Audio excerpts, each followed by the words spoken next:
Hello, friends. Welcome back to True Health Tuesday.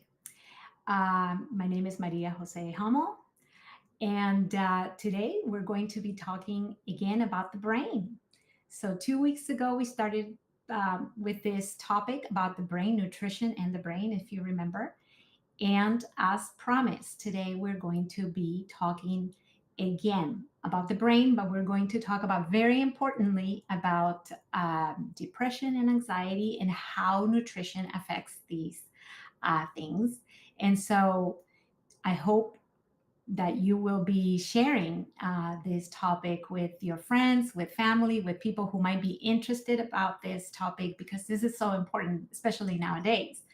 So I hope everybody's doing well. I hope that you also enjoyed last 2 weeks ago when we did the presentation about nutrition in the brain, part one. And I hope you're ready for today. So we're going to go ahead and get started. So let's pray. Let's get started with word of prayer. Dear Heavenly Father, thank you so much for everything you give us. Thank you for True Health Tuesdays. Thank you for Living Manna Online Church. Thank you for the opportunity to do these programs, for the technology that allows us to do it. And we ask you for your blessing on this presentation. In Jesus' name we pray. Amen. So, welcome back again, everyone.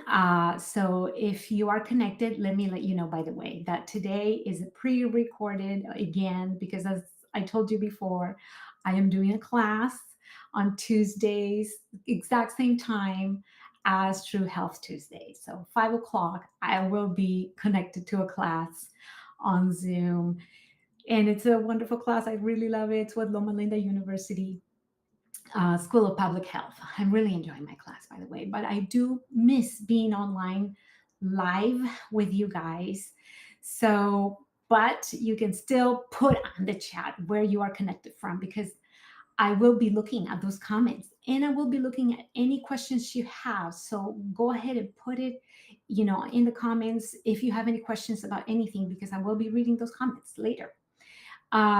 So go ahead and put those comments in the chat as the presentation progresses. If you have any comments or questions, go ahead and put those, okay? So today we will be talking about the, very important topic because how does, as the mental health, we do have mental health on Mondays, which, what a wonderful church this is, right?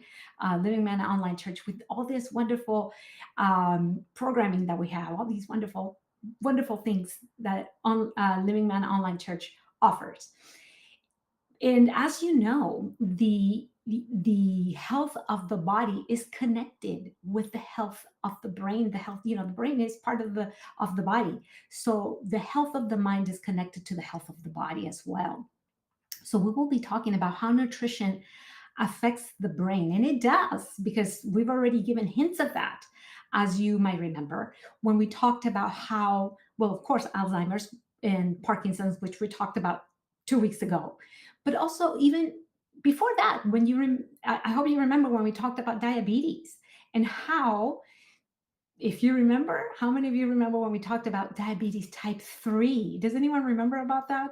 Diabetes type 3. And some of you were like, what? I've never heard of that. Type 3 diabetes. What are you talking about? And then we discovered that there is such a thing some researchers are calling Alzheimer's disease type 3 diabetes because insulin resistance can happen in the brain. So, yes, of course, these things affect, they're connected, and they affect the brain.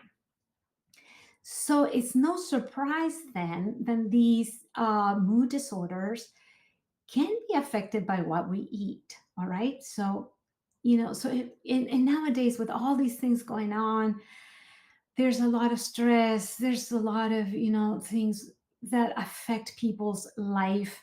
So of course, there are going to be much more many more people affected with these things going on. So there's going to be a lot more mood disorders, a lot more anxiety, a lot more stress, a lot more depression. So go ahead and share this link And even after this presentation is posted, there's going to be the opportunity to share and let other people know about this. So I'm going to, this time I did remember to include my slide about making sure that you know. Oh, I'm sorry, this is still says diabetes. I need to remove that part about diabetes. But anytime that we do a presentation on True Health Tuesdays is not meant to be medical advice. Okay, so this is not, I am not a psychiatrist or a psychologist or a therapist, but we know that Atante Myers can do those things, you know. So that's why we have Mondays. On Mondays, we do that kind of presentations. But today we're going to talk about nutrition. So I do have a degree on nutrition. So I am going to talk about nutrition. But I do want to tell you also, again, for those who have maybe never heard me present, that I do rely on the Bible and the spirit of prophecy. So that's my spiritual disclaimer. And when it comes to even topics on health, I do, my guide all the time, every single time, is to rely on Isaiah 8:20, which many of you know by heart, I hope, says to the law and the testimony. If they speak not according to this word, it's because there is no light in them. And I hope you go by that too. And when you hear things on the internet, social media, this and here and there and there and there, make sure that everything you hear is according to this. Okay? Make sure, please, because there's so much misinformation out there. It's very, very important nowadays. There is too much misinformation, and I see too many people, even members of our church, who are being misguided by things that are not according to the Bible and the spirit of prophecy. And well, you know, we need to know what the Bible says, and we need to know what the spirit of prophecy says in order to not be, in order to know, right? If we don't know what they say, how are we going to go according to it? You know what I mean? So first of all, we have to know what truth is, so we can discern between truth and error. So we have to study. We have to study the Bible and the spirit of prophecy. Second is that you will always see me present scientific evidence for what I present. And it's because, look at this pyramid over here. At the bottom is where expert opinion is, background information. And after that, the rung right above it is case reports. That's almost the same as anecdotes. So when you hear, oh, okay, such and such person got better when they did this or that, that's just anecdotal information. So just because one person or two or three or four or 10 people got better doing one thing, that does not mean that it will be good for you. Because I don't know if you know this, I've never said this before, so pay attention, because this is the first time I'm going to say this on True Health Tuesdays. There's such a thing called placebo effect. Look it up if you've never heard of this, but this is it. If you give 100 people a sugar pill, meaning something that does absolutely nothing, it has no biological effect, it does nothing, it's a fake pill, a fake medicine. Okay, if you give that to 100 people who have whatever disease, if the placebo effect means that 30 of those people will get better, not because the medicine worked, it's because they think it worked. That's what the placebo effect means. All right. So that's more or less the effect of placebo is about 30%. So this is what supplement companies, or the grifters and people like this do. Okay. They go and interview the 30 people. Out of 100 people, they give the supplement to the all 100, and they interview only the 30. And so you think, oh, this is a wonderful supplement, this is a wonderful whatever treatment. But you only hear the 30. You don't hear the other 70 who didn't work for. You see? That's why I go back to Isaiah 8:20. To the law and the testimony. The testimony of Jesus is the spirit of prophecy. And in the book, The Minister of Healing, there's a quote that lists the true remedies, the true remedies, the true remedies. And it's the 8 principles of health that the Adventist Church has been teaching for over 150 years, or more or less. But you know what I mean. The 8 principles of health, the New Start principles, those are the true remedies. Those are it. Okay, so outside of that, you have to be really, really, really careful. Really careful. And if we start listening to people that talk about this and that and the other thing that are not according to the law and the testimony of Jesus is the spirit of prophecy. If they're not according to it, if they come from people who are attached to churches who might be part of Babylon, we have to be careful. I'm just telling you guys, because we're living in dangerous times. Okay? Look at these. I know you've read them many times, but I just want to repeat because repetition is very important. I know it because I work with people who come to my program 10 times. It's the exact same program. And they do it 10 times. Repetition. They need it, they want it. Every time they learn something new, apparently, so they need the repetition, I guess. So, look at this quotation. A knowledge of science is, of all kinds, is power. So if you hear people outside of our church saying that science is not important, that science is bad, that science is blah, blah, blah, blah, blah, be careful with that. Because the spirit of prophecy, the testimony of Jesus is the spirit of prophecy, and it's telling us that the knowledge of science of all kinds is power.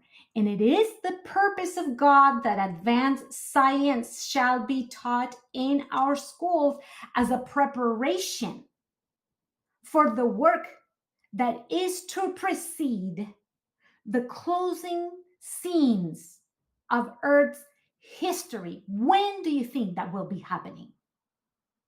100 years from now? 50 years from now? When? So closely is health related to our happiness that we cannot have the latter without the former. A practical knowledge of science, of human life. Because somebody said, oh, no, when she talks about science, it's talking about the science of the Bible.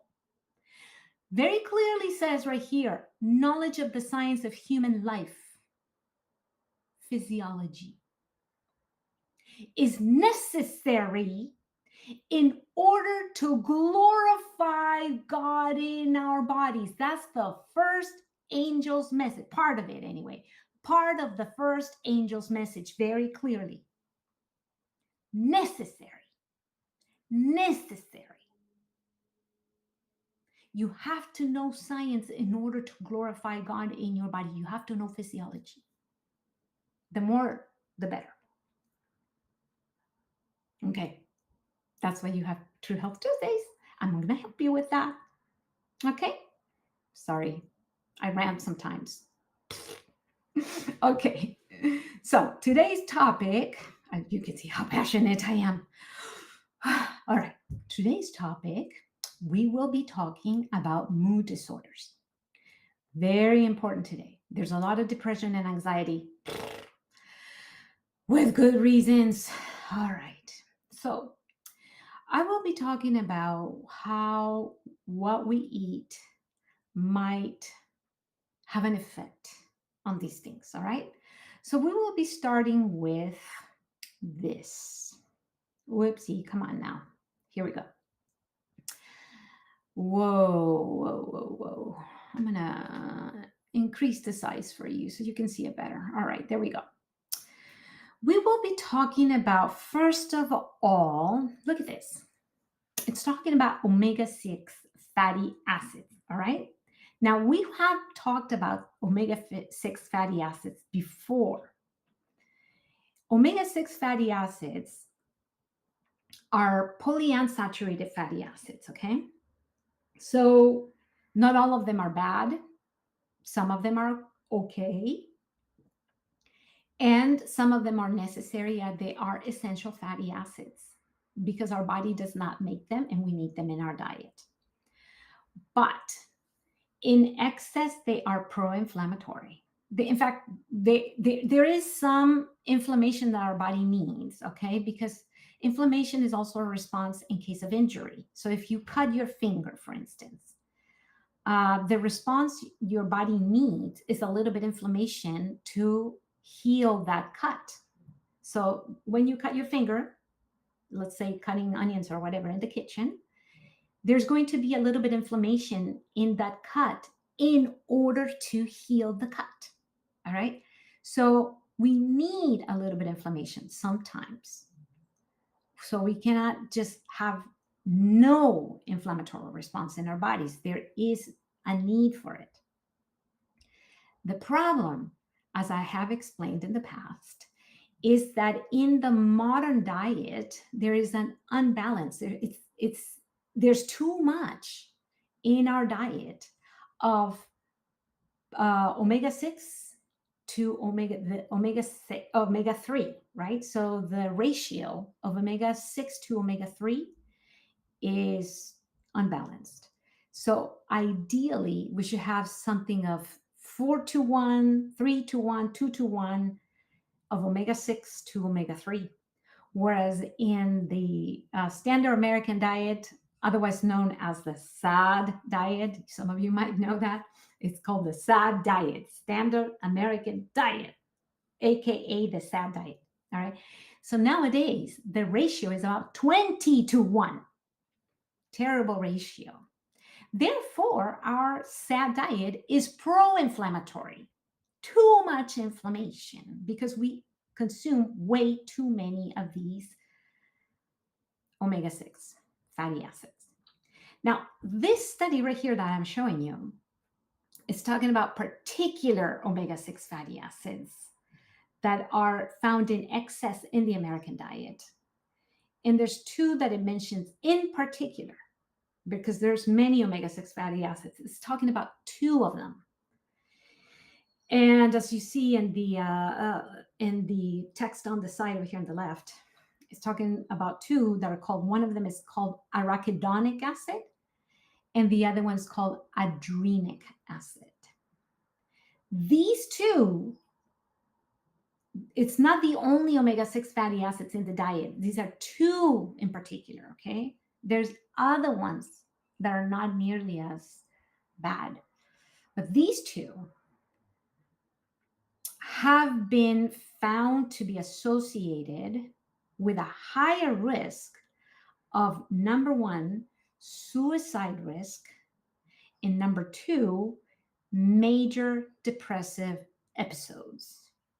This study in particular was done with women in early pregnancy. Now, I'm going to tell you later where these two fatty acids are found. I mean, I can give you, I guess, an advanced information. But some of these fatty acids, for instance, some of the common sources of these fatty acids, I can tell you right now, I guess. Chicken is a major source of both. Eggs is a major source of arachidonic acid, and pork is a major source of adrenic acid. All right. So, again, these are just examples of omega 6 fatty acids. There's other omega 6 fatty acids that are not nearly as maybe dangerous in large amounts. But these are two that could be a little bit more dangerous. Okay, so that's in regards to those two. Now, as I said, ideally, you want to have a better ratio of omega 6 to omega what again? Remember what I said? Omega 6 and omega. I've said it so many times, you guys. I hope you remember what the other essential fatty acids are. Polyunsaturated. You don't want the saturated, remember? Saturated are those fats that are solid at room temperature. I hope you remember these things. I hope you're making notes. Are you making notes? Saturated fats are the ones that clog your arteries. Those are solid at room temperature. Those are the really bad ones you want to avoid. They're usually the ones in animal fats. Avoid saturated fats. There's two exemptions because they're in plants, and those are the coconut and palm oil. So try to avoid those as well. They're great for your skin, your hair, whatever, but don't ingest them because, I mean, you can eat the coconut. The coconut has the fiber. The fiber helps to eliminate, by the way, excess fat, excess glucose, and all that. You can consume it with the fiber in moderate amounts, but try to avoid the oil because it's in concentrated amounts. Okay, having said that about saturated fat, polyunsaturated fatty acids are in liquid form, so they are the oils. But it's better to consume them in whole food form, meaning in the foods. Now, there's the two essential, omega 6 and omega, I hope you're saying 3. Now, where do you get the omega 3 again? Review. Now, people will say fish, right? People will say to you, fish. Yes, even your doctor might tell you fish. Here's what I'm going to tell you. I'm going to take myself out of the picture so you can, here we go. Here's what I'm going to tell you so that you can answer this question, because people are going to tell you, but isn't fish better? Okay, yes. Fish was safe to eat 2,000 years ago. Yes, Jesus did eat fish. 2,000 years ago, there was no mercury in the ocean.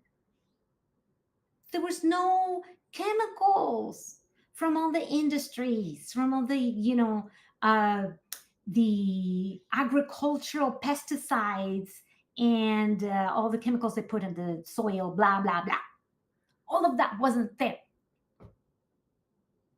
You see the difference?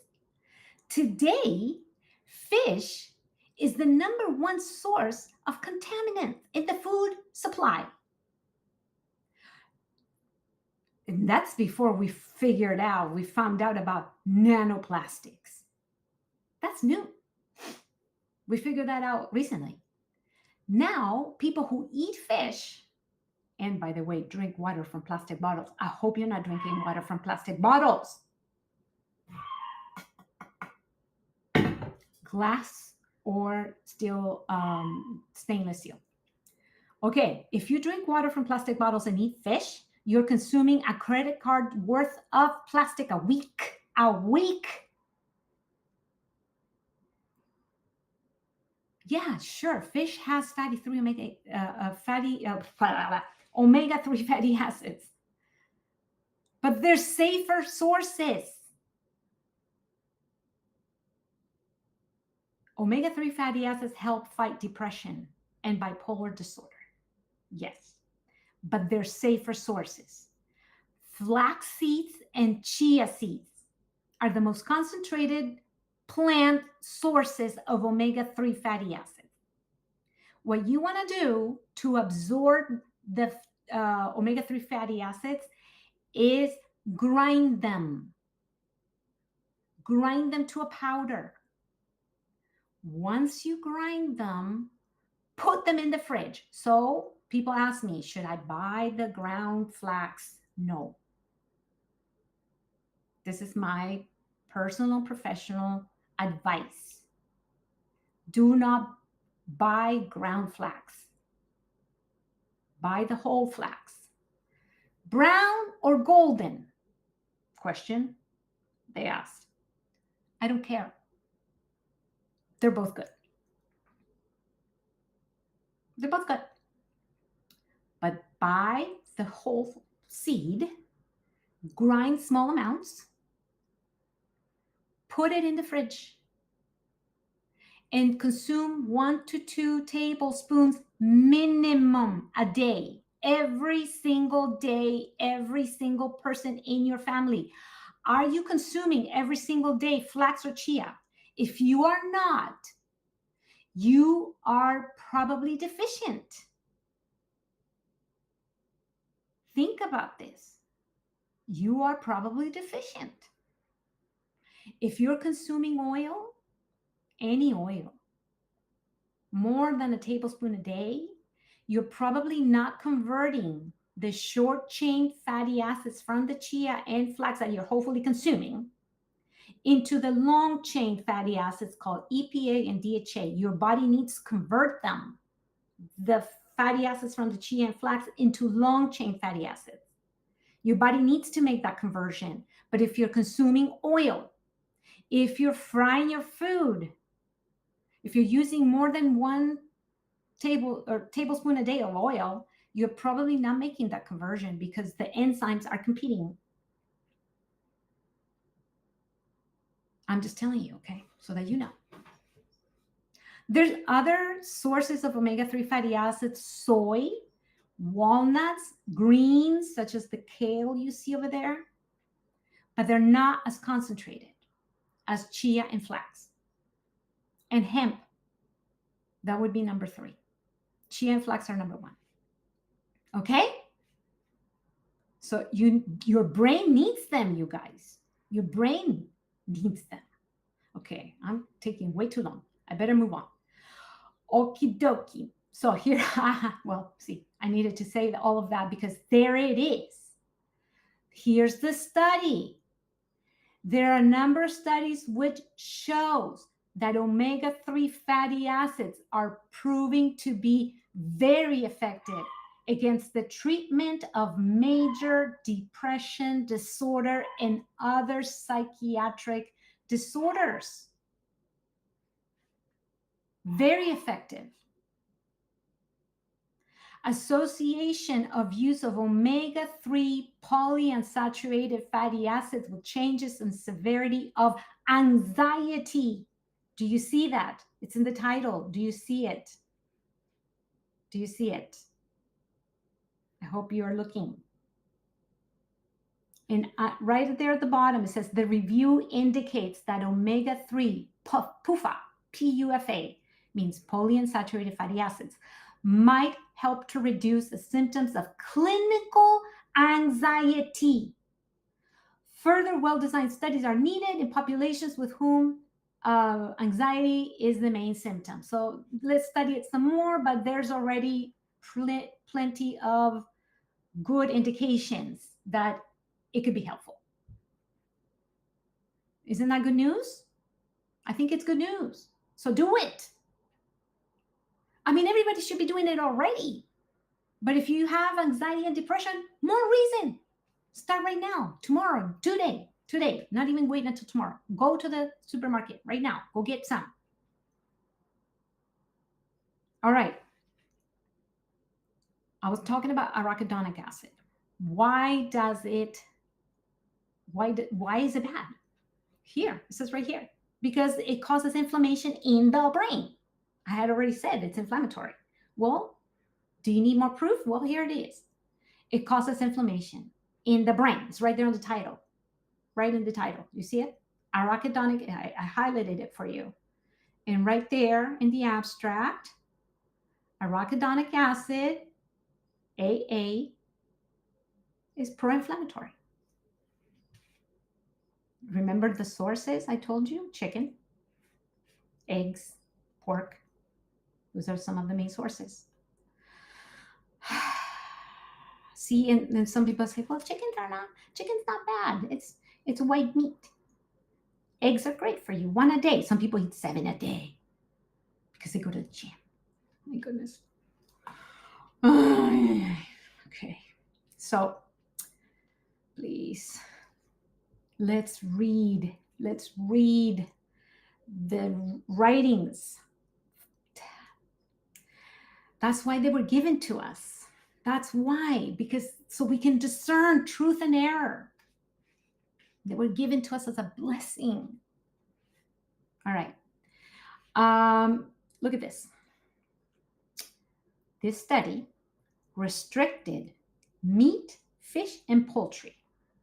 And what happened? 2 weeks, you guys. In 2 weeks, they saw improvement in mood. Don't need much time to see results. What they saw, especially with arachidonic acid, I highlighted it for you. The best results were with arachidonic acid. The baseline was basically saw the best improvement for people with following the omnivorous diet. And then the change was the biggest from to a vegetarian diet. What? Crazy. Yeah. And okay, so look at this also. People who followed a plant-based diet. Look at this. It's right there. To determine whether a plant-based nutrition program in multi-centers improved depression, anxiety, and productivity. It's right there in the title, reduces depression and anxiety. I mean, I can go on and on and on and on. It's been done over and over and over again. It's not just like a one-off. Why do you think a plant-based diet is so effective? Why? Why do you think it could be so good? I'll tell you some of the reasons, okay? First of all, people who go on a plant-based diet naturally start eating more foods like this. What do you notice? Well, I gave you a hint. You notice a lot of colors, yes? Green, what else? Red, yeah? Yellow, orange. Don't they look pretty? As humans, we have vision that notices a lot of colors. Do you know that not all animals see all these colors? Especially carnivores, they don't see all the colors. Do you know? Did you know that? Because they are not meant to eat all these. Well, God, after the fall, he allowed animals to eat those carcasses because otherwise they were going to just pile up. So now some animals are meant to eat other animals that were otherwise, because there's going to be death now, all right? But as humans, we were not meant to eat them. Our anatomy and physiology is not meant for it. We are attracted to these. The colors. You know what the colors are? They are pigments. And the pigments are the antioxidants. Now, what about the antioxidants? Consumption of antioxidants is associated with, the antioxidant status. So if you have low antioxidants, it's elevated depressive status. Here at the bottom, I'm going to take myself out, says, conclusion, total carotenoids. Carotenoids in this case, is what they studied. Carotenoids is a type of antioxidants. Was associated with reduction in levels of depressive symptoms. Depressive symptoms. Isn't that amazing? So now you're going to run to the store, CVS or Walgreens. You're going to go and buy a bottle of it. Yes? Don't do it. Because look, only antioxidants that came from food, you guys. Fruit, look at the title, fruits, vegetables, and antioxidant intakes lower in older adults with depression. And at the very bottom, it says these findings point to the importance of antioxidant food sources, food sources rather than dietary supplements. Do you know that when they did certain studies and they used supplements instead of the food? For instance, they did a study with vitamin A in smokers, and they found that people who were taking the supplements actually had more risk of cancer rather than less. They did a study with vitamin E, which is another antioxidant, and I would think it was heart disease. And the vitamin E, the people who were taking the vitamin E had more risk instead of less. So, not all supplements are necessarily good. Now, some are good, but some aren't. So you have to be careful. We can make generalizations, okay? Now, but some might be good. All right. So, having said that, let me talk about another interesting nutrient called folic acid or folate. So, it's been found to be good, for instance, for women who are pregnant. They need to have enough folic acid to avoid some diseases, some conditions that can happen to the baby. But in the case of brain function, it's very important that people avoid the deficiency as well because it can affect brain function and it is a risk factor for depression. The interesting thing about folic acid is that it's found in so many foods. You do not need to take the supplement. Lentils, great source. Greens, you guys. We should be eating these foods daily. We really need to be eating green foods, especially the greens, daily because they're anti inflammatory. If you're not eating greens every day, you are probably deficient in these anti inflammatory compounds. If you're not eating legumes, and by that I mean beans, lentils, garbanzos, these kinds of foods, if you're not eating every day, you're probably deficient in fiber because this is the number one source of fiber. Now, that could be a problem for some people, of course, right? Because some people are like, I can't eat them because they have some problems, as you might know, with the fiber. It gives them some digestive issues. And that's not because the food is bad, it's because your digestive uh, system is not acclimated to the fiber. So, in that case, you need to train your digestive system, your microbiota, meaning the good bacteria in your gut. You need to train it to start processing the fiber in these foods. So, you don't start with 2 cups a day, you start with 1 tablespoon a day and then you go to 2 tablespoons the next week, and then 3 tablespoons the following week, and so on and so forth. So you need to train it little by little to handle the good fibers.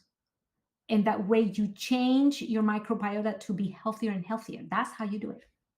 Okay, so folic acid. Folic acid. Look what it says. Evidence suggests that folate, another word for folic acid, folic deficiency may be causatively linked to depressive symptoms. See how important? We need to be eating these foods on a daily basis. I don't know how else to tell you guys how important it is to eat these foods. I mean, this is just one reason to avoid depression, but it's a whole host of reasons, right? It's anti-inflammatory, it's good for the digestive system, and it's good for so many other things. I mean, these are the foods we were meant to eat. The longest living people in the world, the blue zones, eat these foods. We thrive on these foods. Greens every day, beans every day, fruits every day, whole grains every day. These are the foods we were meant to eat. It's in the Bible. Okay, I want to talk to you about something super interesting now. Next, it's an amino acid. Amino acid. What is an amino acid? Okay, amino acids. Okay, well, the name of it, I'm going to give you first of all the name of it. The name of this amino acid is tryptophan. Some of you are like, what? This is too much science. Okay, well, slow down, all right? Okay, amino acids are the building blocks of proteins. Think of proteins as long chains, and the building blocks are called amino acids.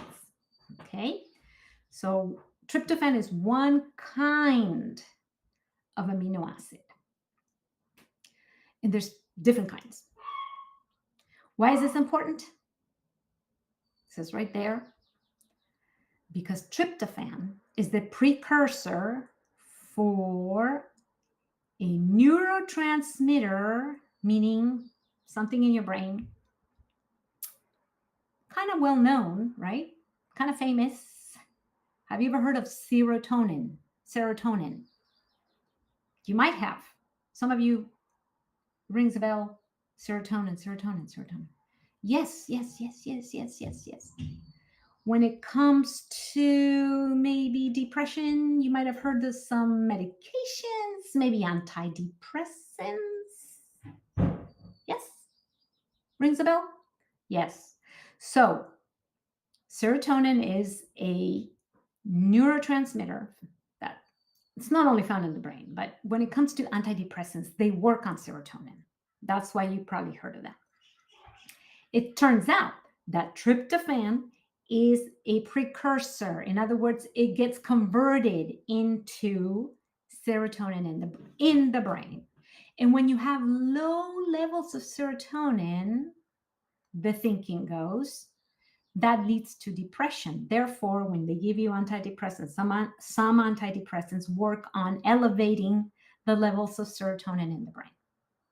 That's what basically what it means. And let me show you this in a different way. It's a little bit illustrative of what I'm talking about. This is very, very sciencey, but it kind of shows what I'm talking about. So tryptophan is the molecule all the way to the left. It gets converted to another thing called 5-HTP, which is actually a supplement. You can buy it as supplement form. And 5-HTP gets converted to serotonin. So that's the chain of reactions that happens in the brain. I'm going to show you something else. This, what you see right here, is how two neurons connect. And do you know that neurons don't touch each other? There's a little gap in between them. There's a little space actually in between them called the synapse. So that space, the empty space in between neurons, by the way, are cells in your brain. And so the information, if you will, gets transmitted from neuron to neuron through these neurotransmitters, and serotonin is one of them, right? So it gets passed on from one neuron to the next, but there's a little space, right? So it's called the synapses. You can see right there in the picture how these little balls, right? They get sent from one neuron to another, right? And so what the medications do, the SSRIs, the selective serotonin reuptake inhibitors, those are your antidepressants, SSRIs. What they do is that they block the next neuron basically they actually block the first neuron from taking up some of the leftovers, if you will, of the serotonin. So instead of absorbing it, it gets blocked from absorbing some of the leftover serotonin, and so it's just basically left to float in that synapse.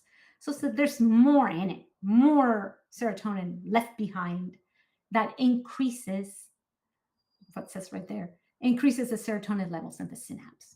That's why you have more serotonin in your brain. That's how they work. It's a little bit complicated. It's a little bit sciencey. Okay. So here's the thing. Okay. Here's the thing of what I'm trying to explain. Since tryptophan, the Amino acid. Now, amino acid, as I said, amino acids are part of proteins. Okay.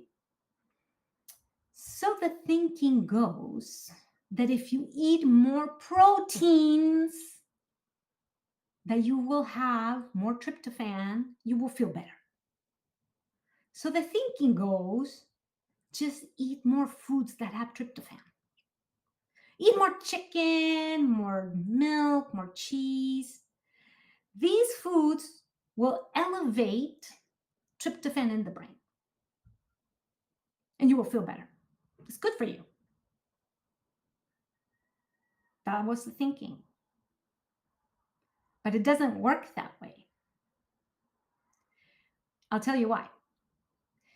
Tryptophan is the hardest amino acid to actually be absorbed in the brain because it competes with other amino acids to get absorbed into the brain.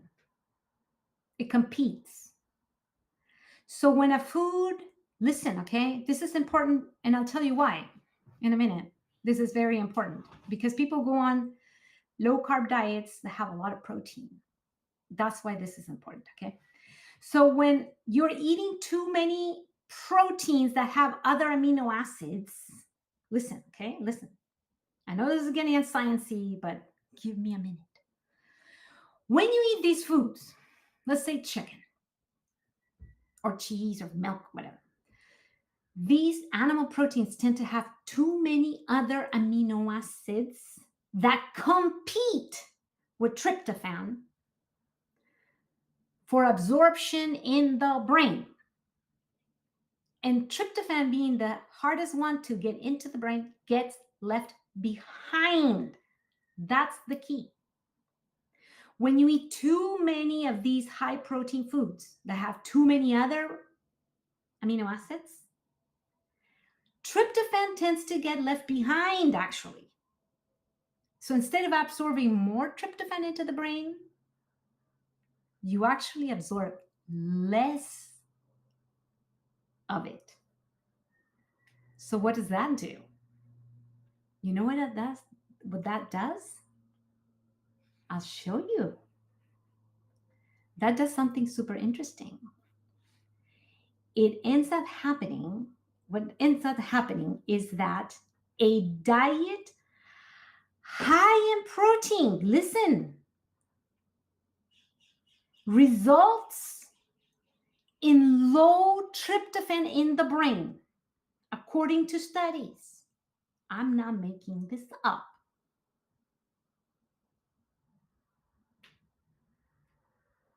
Whereas higher carbohydrates in the diet do the exact opposite because the insulin, for whatever reasons that I'm not going to go into now because it will take me another half an hour to explain the metabolic reasons why this happens, okay?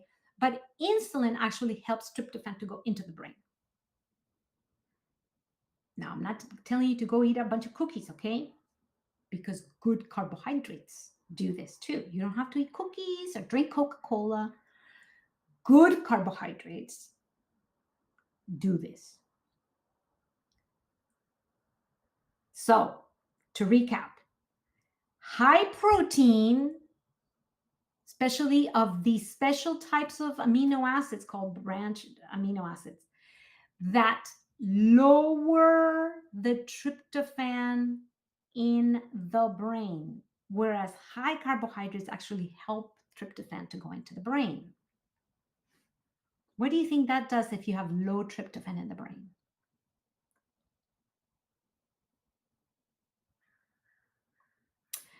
High protein, lower carbohydrate, the second bullet. High protein, low carbohydrate diets increased depression in stress susceptible individuals.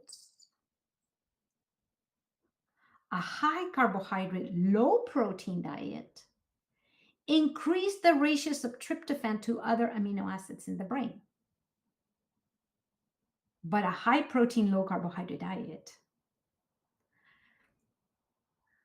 increased depression. Mm.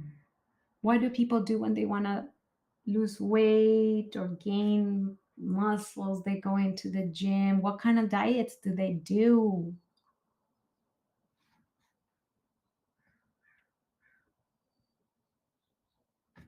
Here it is again. It's not a one off. High carbohydrate, low protein diets increase the ratio of tryptophan to other large neutral amino acids, which increases. What does this do when you have more tryptophan in the brain? Increases the levels of serotonin in the brain. What do you think that does? That's what SSRIs do. Increase the level of serotonin in the brain. That's what SSRIs do. The same as a high carbohydrate, low protein diet. SSRIs do the same as this. I'm just telling you guys. Here's more confirmation.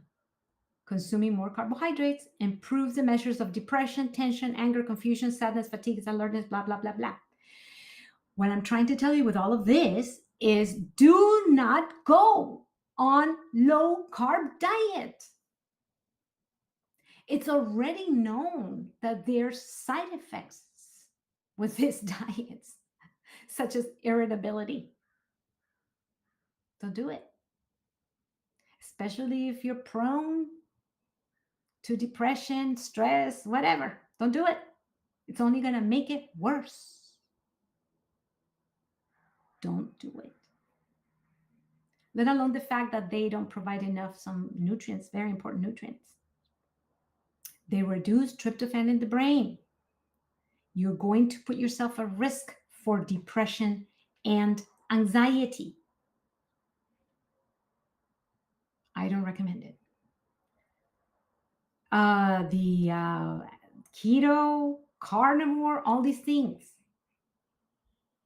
they're risky.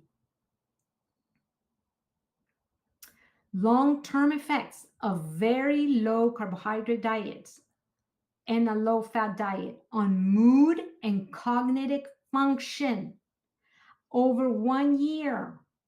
There was favorable effect right here. I'm just reading the conclusion. It's highlighted.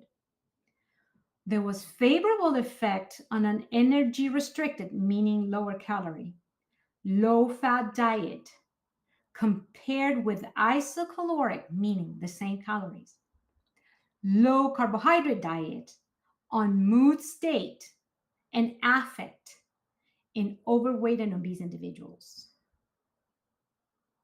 The low fat diet was better for mood and cognitive function than the low carb diet. It's been proven so many times. There's plenty of evidence. Okay, so this is a safe way to improve tryptophan in the brain, okay? Very safe way. There are foods that are higher in tryptophan and not so much of the other amino acids. There's not so much competition. I'm going to tell you which foods. So if you consume these foods that are higher in tryptophan, along with healthy carbohydrates, so a diet of healthy carbohydrates, which would be your whole grains, your legumes, your fruits and vegetables, and these foods that I'm going to tell you now, you got it. Are you ready? Write them down. Here they go. These foods are high in tryptophan compared to other amino acids. These combine with the foods that I just told you. So what foods are they? Tofu, pumpkin seeds, over there in the left bottom. Over here, sesame seeds, almonds. There you go. That in the context of a plant-based diet. You have it. What do you think?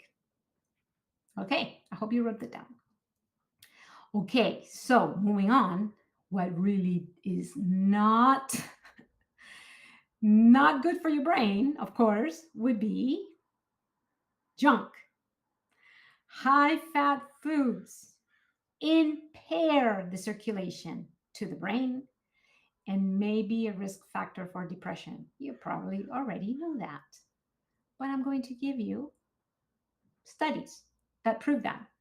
High fat diet promotes depression like behavior. This was done in mice, but it shows you what possible mechanism it does it, what possible brain mechanism it causes these depression like symptoms. Okay, the hypothalamic PK signaling, if you're really into that. High fat diet can negatively affect mood by producing inflammatory response in the brain. So here we see more confirmation of the effect of a high fat diet in general, not just the what we saw at the beginning, which was certain um, omega-6 fatty acids, but this is just a high fat diet in general produces that response. Now, I'm going to tell you a story really quick before we move on from the diet alone, because I want to tell you beyond just the diet.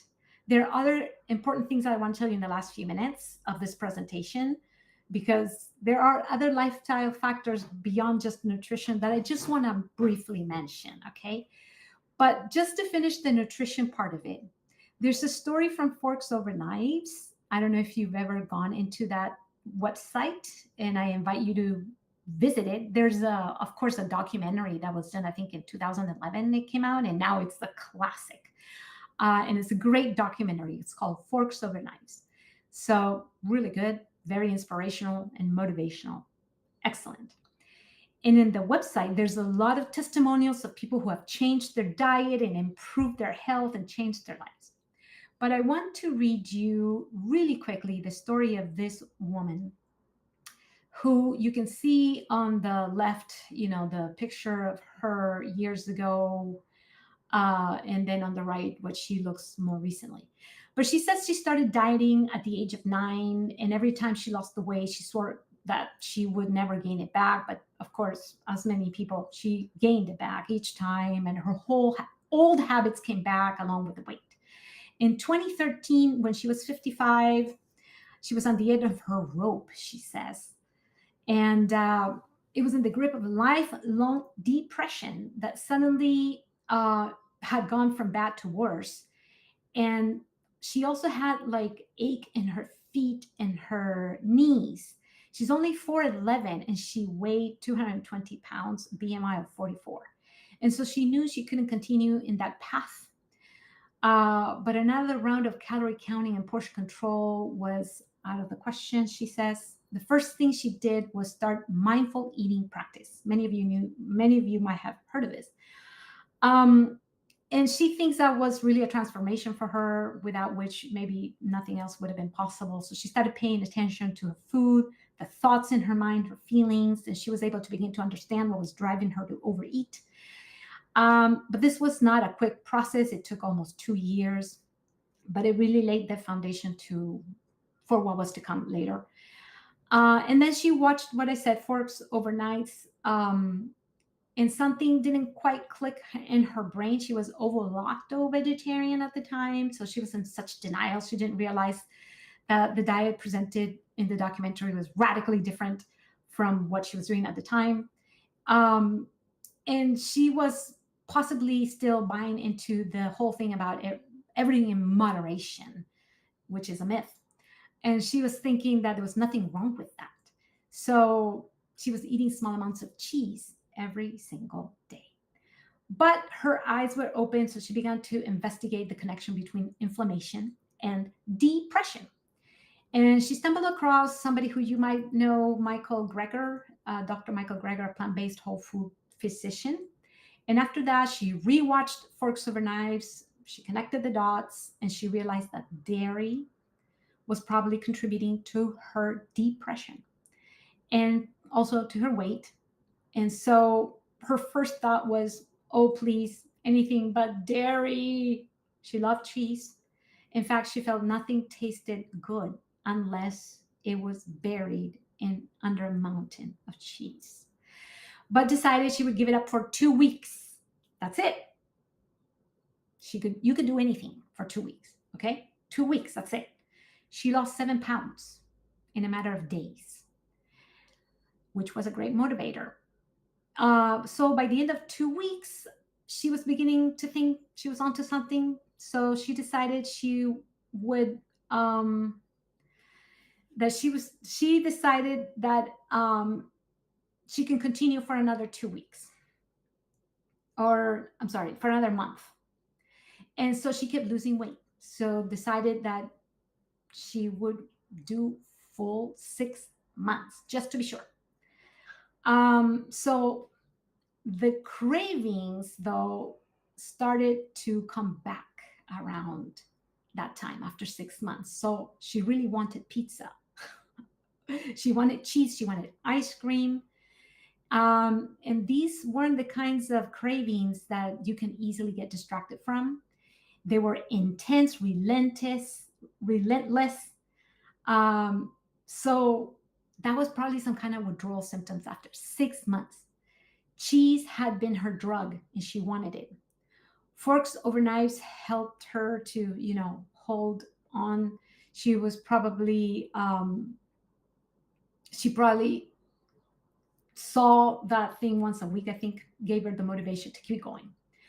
Um, so she made other changes. She began to eat more vegetables, gradually cut out the oil, salt, exercise more. Now that she eats a whole food plant based diet, it's been 5 years, she lost 90 pounds. Her lifelong depression has lifted, and she has taken up more active lifestyle, running 10Ks and numerous 5Ks. She switched to biking because her knee started to be too damaged from a lifetime of obesity. But now she helps others with a certificate of plant-based nutrition that she got. So she is a trainer. She helps people to have a lifelong yo-yo dieting, and she has a YouTube channel. She demonstrates plant-based meal prep and other things. So anyway, I thought that was a story that would help inspire some people, because she did have lifelong depression, and she overcame that with a diet change. Of course, she added exercise and other things. So good story. All right. So having said all of that, I want to talk a little bit about the importance of adding on other things, because depression and anxiety, these are mood disorders. Mental health is important to just not just, of course, the diet. There's other important aspects of it. So I want to talk really briefly about other important aspects that I think cannot be left unsaid. Anyway, this is what I think. So the importance, for instance, of sleep. So important. I'm going to go ahead and make this bigger so you can see that, for instance, sleep, there's, of course, hundreds, if not thousands, of studies that talk about this. So chronic insomnia is one aspect, one example of a risk factor for developing anxiety and depression. Sleep is vital for mental health. Okay, so just want to mention it briefly. But of course, I can go on and on and on, but I just want to mention it briefly, how important it is to sleep for mental health. Okay, number two, I'm going to go into this a little bit more because this is just one of my absolute passions. But the importance of physical activity to reduce depression symptoms. In fact, they have done studies where they have compared antidepressants and physical activity. And of course, the antidepressants work fast at the very beginning, a little bit faster than exercise. But after 6 months, they have found that the antidepressants and the exercise have the exact same results. So basically, they have the exact same effect. So right here from the NIH, it says that not getting enough physical activity can increase your risk for diabetes, heart disease, cancers, and mental health disorders. So it says current theories about depression suggest that sleep problems and lack of energy and physical activity can result from a depressed mood. Now, super interesting, but look at this. Exercise is actually now, so I said before they had said that it was about the same effectiveness as medicines, but now they're saying it's actually more effective. Listen, you guys, exercise more effective than medicines to manage mental health. What else do we need? Look at this study. Effectiveness of physical activity interventions for improving depression, anxiety, and distress. You see the conclusion right here? I'm going to read it. Physical activity is highly beneficial for improving symptoms of depression, anxiety, and distress across a wide range of adult populations, including the general population, people with diagnosed mental health disorders, and people with chronic disease. Physical activity should be a mainstay approach in the management of depression, anxiety, and psychological distress. Look at this other one. I'm going to show you real quick.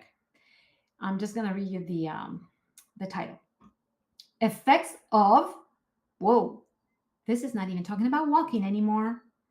Resistance exercise training on depressive symptoms among young adults. Well, the study was done with young adults, you guys, okay? But that doesn't mean older adults don't benefit. I'm just reading you the title because, of course, this was done with young adults.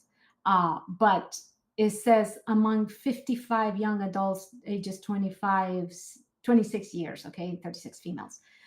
But the surprising, I think, to me anyway, it was surprising to me to find out that now they have found the not only cardiovascular activity has benefits on mental health, but effects of resistance exercise training, in fact, has benefits. And I heard a researcher actually talking about these studies and was talking about actually the effect, the magnitude of the effect in some of these studies was actually larger than cardiovascular exercise, which was super surprising for me anyway, that the magnitude of the effect of resistance exercise in some of the studies anyway was larger for resistance than the cardiovascular. But not to say that the cardiovascular is not important. They're both extremely important. So I would recommend, I always do this, always recommend to do both, because human beings are meant to do both.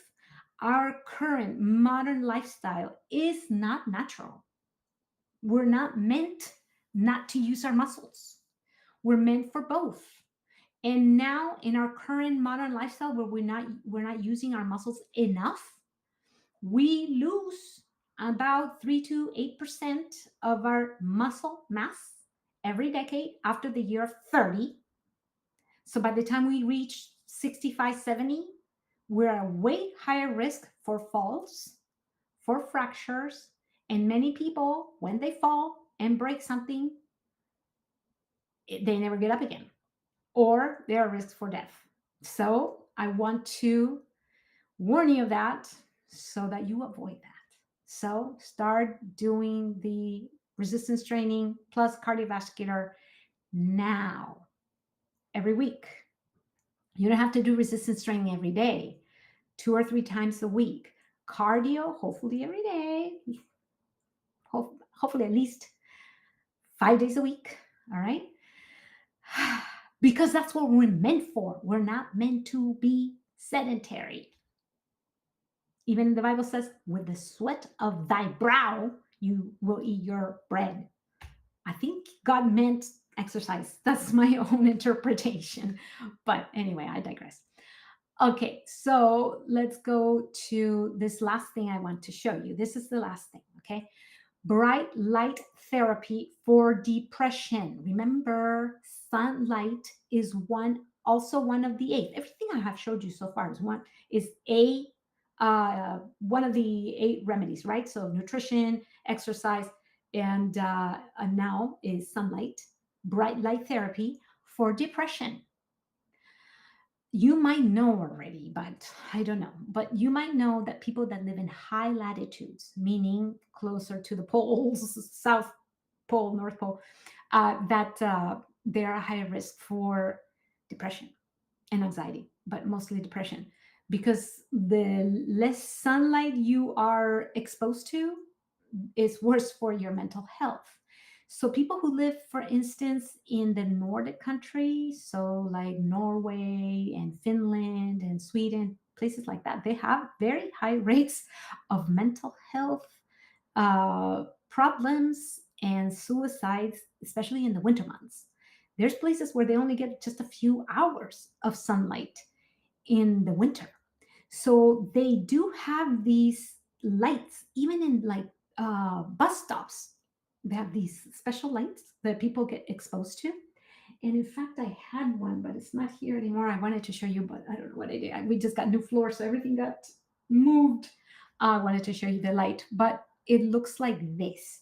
So people who have seasonal affective disorder, which is a type of depression that comes in the winter, because in the winter you have less sunlight, you can get these kinds of lights. You buy them on Amazon or online and stuff like that.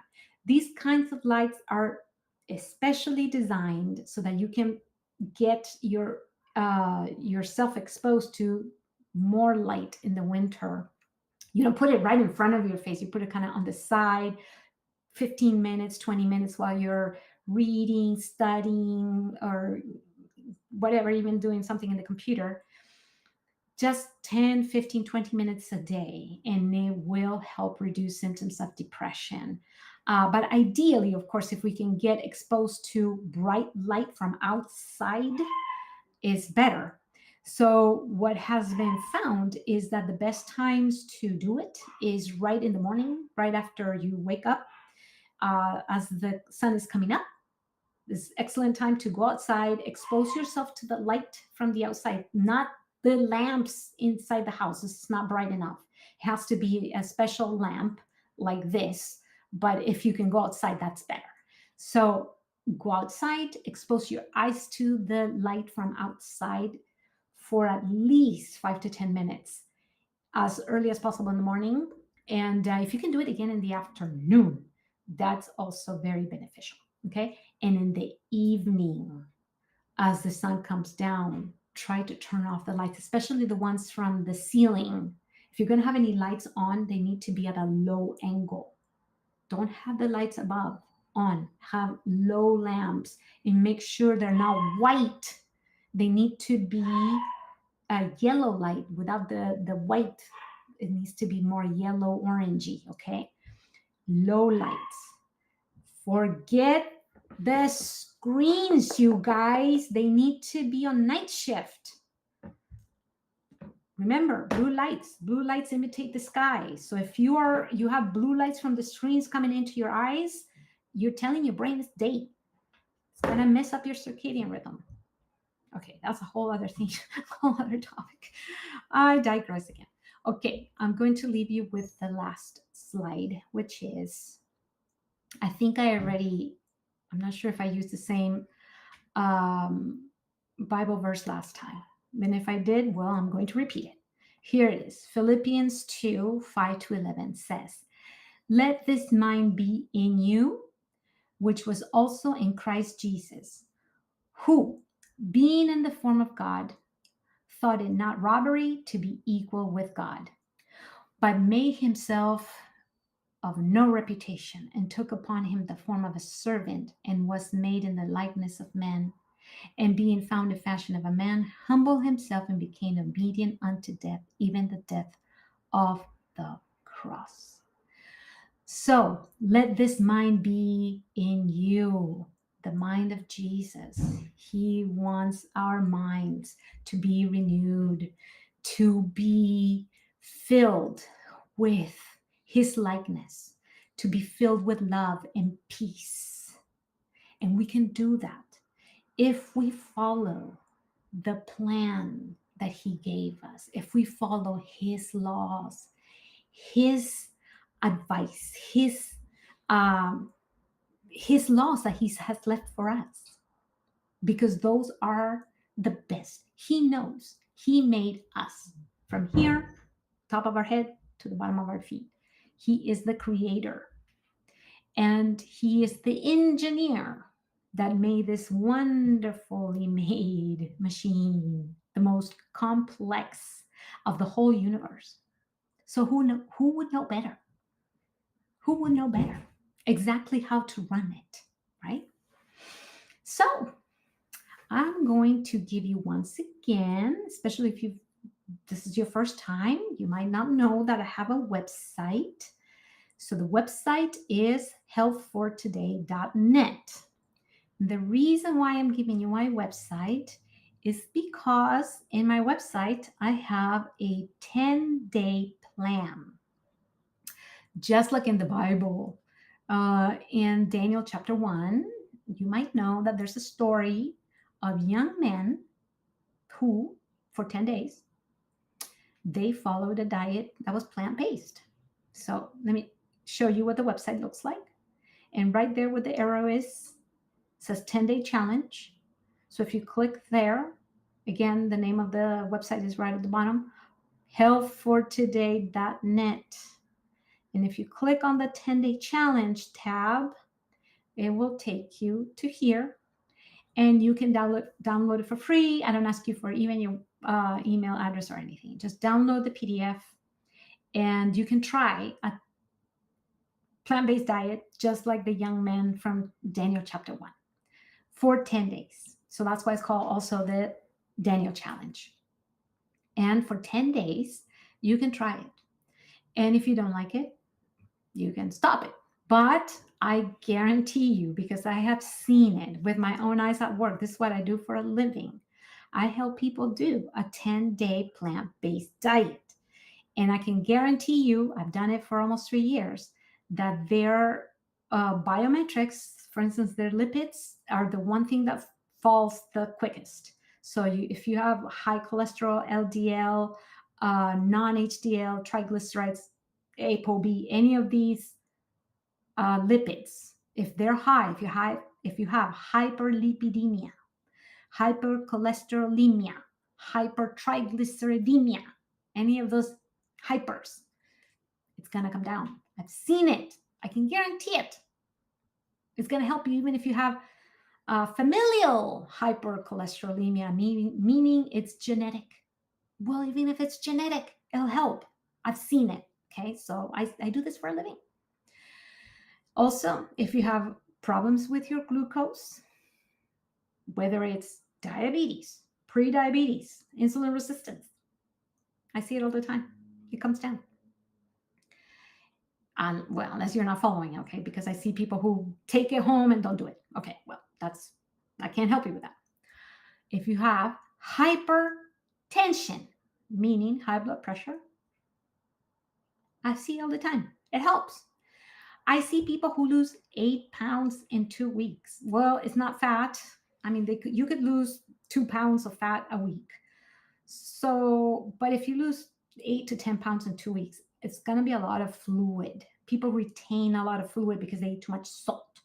So if you start eating less salt, and if you start eating a plant-based diet, you're going to lose some adipose tissue, I'm sure, some fat, but also you're going to let go of so much water that you might lose 10 pounds in 2 weeks. I've seen it. Okay. So there's that. Also, if you want to do intermittent fasting, I show you how to do it. So the menu for 10 days is 3 meals because I recognize most people can't just go to 2 meals immediately. So there's 3 meals. But if you want to do 2 meals, there's a way to do it too, if you want. Okay, if you want. So there's guidance for that if you'd like. Okay, so the reason why we do this is because that's God's diet. It's the Genesis 1:29 diet. All right. So thank you everyone for connecting today. Thank you for everyone who has been with us all along on True Health Tuesdays. As you know, for me, it's a great pleasure and an honor, a real honor. It's my little contribution. I wish I could participate with more things, for Living Manna, which I think is just a wonderful, wonderful community. I wish I could do really, more of the activities, but honestly, with, school right now, Loma Linda University is very, very difficult. Plus, the full-time job and all these other things. Plus, I ask you to pray for my husband because he's going through some health issues right now. So please, I ask for prayers. So it's been really very, very busy. But I figured this little one thing that I can do is the one thing that I know how to do, right? The one thing that I know I can contribute, to the church and to the YouTube channel, that I know this information can go above and beyond just the church, right? Because it can go to people who are in other countries, other continents, uh, everywhere. So I hope you can share this information with other people, because I know this can help other people.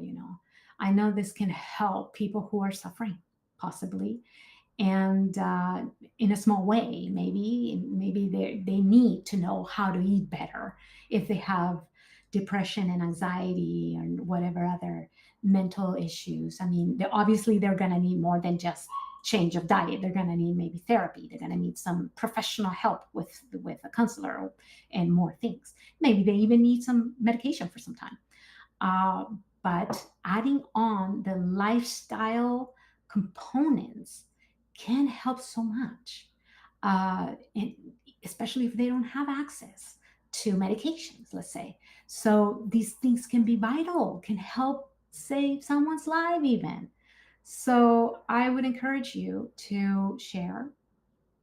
And if you are someone who wants to start a ministry, remember this is the right arm of the three angels message. So it's perfect. Okay. This is perfect. This is the time.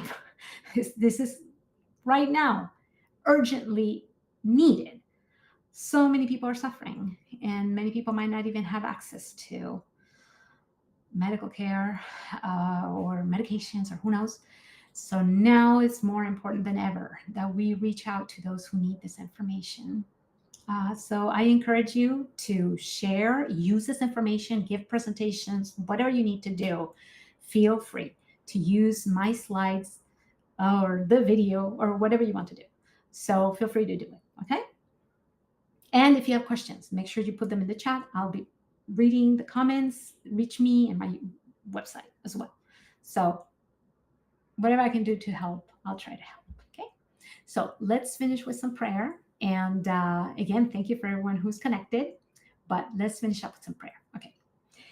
Dear Jesus, thank you so much again for this opportunity to do True Health Tuesdays. And thank you for this wonderful church, Living Manna Online, and for the community, for everyone who participates, everyone who is behind the technology as well, the production team, our, of course, Pastor Ivor Myers Atante, and everyone, the whole leadership team as well. And we ask you to bless these presentations, all the programming that goes on throughout the week, and everyone who is connected tonight, everyone who will watch this presentation later, everyone who is in need, Lord, of this information, because they might be struggling, whether it is depression, anxiety, or some other mental health struggle. I ask you to bless them. I ask you to bless everyone who is around them, to be supportive as well, and to use this information in the best way possible. And please bless all our members and everyone who is connected with our members, so that we may reach them and we may spread the word and the good news of your love to as many people as possible. In Jesus' name I pray. Amen. So thank you again. And we'll see you in 2 weeks. I don't have the name of the presentation yet, but I will let you know as soon as possible. So I will announce that as soon as possible. But I will see you in 2 weeks. I'll give you the date immediately. It will be October 28th. And it will be pre-recorded, but I will announce the topic as soon as possible. Don't forget, It's in October 28th. Thank you so much. And goodbye, everyone. And God bless you. Have a good evening. Bye bye.